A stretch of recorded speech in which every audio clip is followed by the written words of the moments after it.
Recently, I had a situation where a family member of mine um, was about to be out on the street, getting evicted, had basically burned their bridges with everybody in the family.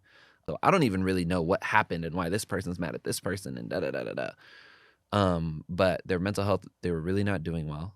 Um, they were harming themselves and was about to basically be on the streets. Was not in a good place with all their friends, and I just knew this is how people end up unhoused. As somebody who's also been unhoused, Right. um, and I said, "Yo, here's the deal. You can live with me if you, and here's where the boundaries are so key.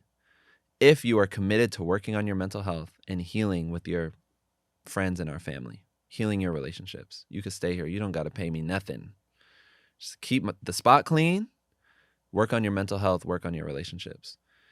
You know, first they come, they move in. It's kind of like awkward. They have an attitude, whatever. We don't really talk, but we also built in that we're going to be meeting regularly.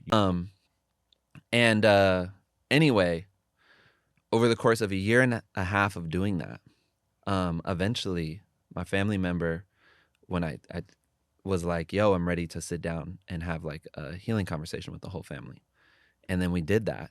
And then a week later, while I was traveling, this family member actually got so sick that they almost died and didn't know that they were about to die. They just thought they were regular. They knew something was wrong, but they're so used to just being on their own, not saying shit, they were going to leave it. Anyway, they hit up the rest of the family now that they were back in relationship with them. And the family had a better idea of what was going on. Older people in our family, they came and got them, took them to the emergency room. And the doctor said, you were about 2 days away from dying.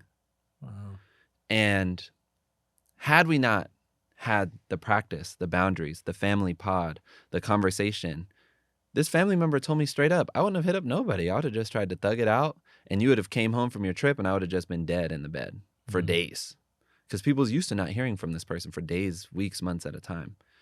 And they're alive today and they had to have emergency surgery. They're almost completely recovered.